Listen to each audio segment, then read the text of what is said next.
B.Ed first year, paper second, शिक्षा के दार्शनिक एवं समाजशास्त्री परिदृश्य। पाठ 22 चल रहा है अरविंद जी का शैक्षिक चिंतन। आज का टॉपिक है शिक्षण विधियाँ। श्री अरविंद विकास सिद्धांत में विश्वास करते थे। इनके अनुसार विकास के 7 सोपान होते हैं: द्रव्य, प्राण, मानस, अधिमानस, आनंद, चित्त, सद। मनुष्य इनमें से तीसरे सोपान पर होता है। उसे अति मानस, आनंद, चित्त और सत सोपानों पर चढ़ना शेष रहता है। इसके लिए ये स्वस्थ शरीर, निर्मल मन और संयमी जीवन को आवश्यक मानते थे। इस दिशा में बढ़ने के लिए उसे किस ज्ञान एवं कौशल की आवश्यकता होती थी, उसके लिए भी ये 3 तत्व आवश्यक होते हैं। और सामान्य ज्ञान एवं कौशल प्राप्त करने के लिए भी प्रशिक्षण विधियों के संबंध में श्री अरविंद के विचार पूर्ण से स्पष्ट नहीं है। कहीं तो वे प्राचीन शिक्षा पद्धति के अनुसार क्रमिक विधि अर्थात 1-2 विषयों के अध्ययन के बाद अन्य 1-2 विषयों का अध्ययन प्रारंभ करने की बात करते हैं, और कई बच्चों के शारीरिक, मानसिक एवं आध्यात्मिक विकास के लिए अनेक विषयों एवं क्रियाओं की शिक्षा एक साथ करने की बात करते हैं। पुस्तकों से बच्चे रटेंगे नहीं, अपितु उनका सहयोग प्रयोग सहायक एवं संदर्भ ग्रंथ के रूप में करेंगे। स्वाध्याय विधि को अपनाते समय भी ये इस बात पर ध्यान देने के लिए कहते थे। इनकी दृष्टि से योग की क्रिया सीखने की उत्तम विधि है, और इसमें भी वे स्वक्रिया, चिंतन और तर्क को आधार मानते थे। इनके शिक्षा संबंधी विचारों का विश्लेषण करने पर हम निम्नलिखित तथ्यों से अवगत होते हैं। नंबर 1,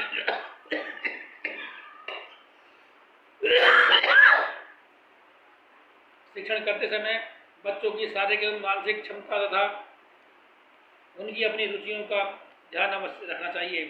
नंबर 2, रटने के स्थान पर समझने पर बल देना चाहिए। बच्चों को क्रिया करने के अधिक से अधिक अवसर देने चाहिए और उन्हें स्वयं के अनुभव से सीखने देना चाहिए। बच्चों को चित्त वृत्तियों के निरोध, चिंतन और मनन की क्रिया में प्रशिक्षित करते चलना चाहिए। बच्चों के साथ प्रेम और सहानुभूतिपूर्ण व्यवहार करना चाहिए।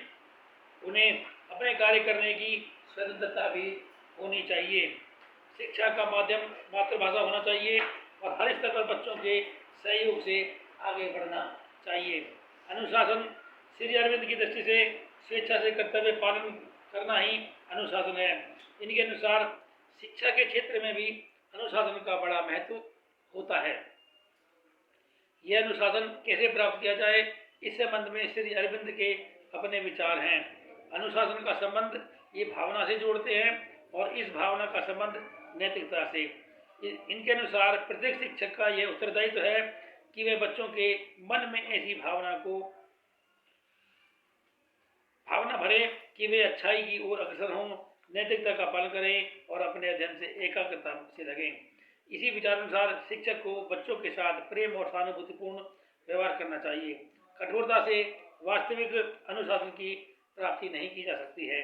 दंड को ये अमानवीय कृत्य कहते थे। शिक्षक, श्री अरविंद के अनुसार शिक्षा के क्षेत्र में शिक्षक का स्थान बच्चे के पथ प्रदर्शक और सहायक के रूप में स्वीकार किया जाना चाहिए।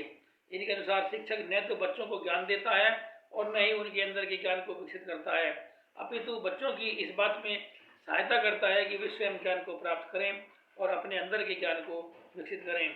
यह कार्य वही शिक्षक कर सकता है जिसे शिक्षार्थी और पाठ्यचर्या दोनों का पूरा ज्ञान हो। शिक्षार्थी को श्री अरविंद शिक्षा का केंद्र मानते थे। इनके अनुसार प्रत्येक बालक कुछ सामान्य शक्तियाँ और कुछ विशिष्ट योग्यताएं अथवा प्रतिभाएं लेकर जन्म लेता है।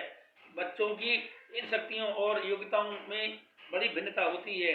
श्री अरविंद के अनुसार बच्चों की शिक्षा का विधान उनकी इन शक्तियों के आधार पर ही करना चाहिए।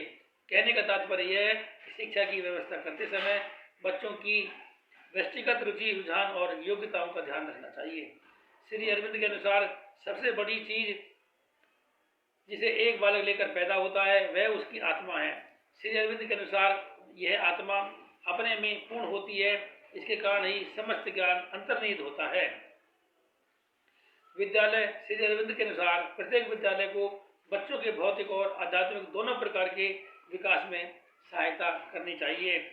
ये मनुष्य के भौतिक विकास के लिए विद्यालयों में संसार की सभी श्रेष्ठ भाषाओं, साहित्य, सभ्यता और संस्कृति, गणित और विज्ञान की शिक्षा का प्रबंध करने और आध्यात्मिक विकास के लिए बच्चों को श्रम करने, कर्तव्य पालन करने, मानव सेवा करने और ध्यान करने के अवसर देने पर बल देते थे। इनके अनुसार विद्यालय भौतिक प्रगति और योग साधना के केंद्र होने चाहिए। शिक्षा के अन्य पक्ष, नैतिक और धार्मिक शिक्षा। श्री अरविंद साधु थे, संत थे और एक बहुत बड़े योगी थे।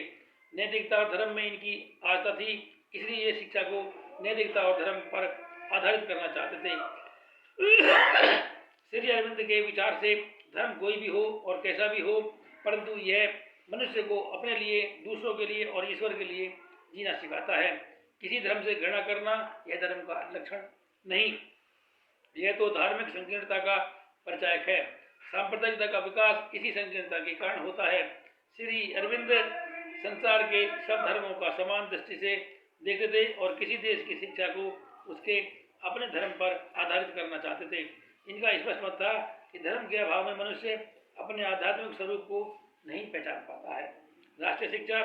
श्री अरविंद अपने देश की स्वतंत्रता से दुखी थे और उस समय की शिक्षा पद्धति से इन्हें बड़ा असंतोष था।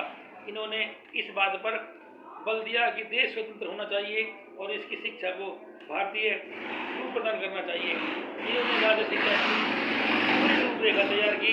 इनके अनुसार राष्ट्रीय शिक्षा वह शिक्षा है जो राष्ट्र के नियंत्रण में राष्ट्रीय लोगों को राष्ट्रीय पद्धति से दी जाती है। यही कारण है कि ये शिक्षा को भारतीय भाषाओं के माध्यम से देने पर बल देते थे और उसे ब्रह्मचर्य एवं आध्यात्मिक जीवन पर आधारित करना चाहते थे। इनका कहना था कि मातृभाषाओं को शिक्षा का माध्यम बनाने से ही उसे जनसाधारण के लिए सुलभ किया जा सकता है। ब्रह्मचर्य व्यवस्था और आध्यात्मिक जीवन तो हमारी संस्कृति की आत्मा है। उसे शिक्षा का आधार बनाने से भारतीयों में राष्ट्र की आत्मा का समावेश होगा।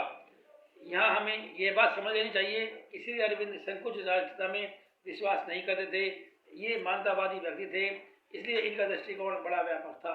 ये अंतर्राष्ट्रीयता के हामी थे और श्री अरविंद आश्रम में देश विदेश की भाषाओं और संस्कृतियों का स्थान देना इनकी इस भावना का प्रतीक है। आज के लिए इतना ही। बने रहिए हमारे YouTube चैनल पर, फिर मिलेंगे नई वीडियो नई टॉपिक के साथ। धन्यवाद।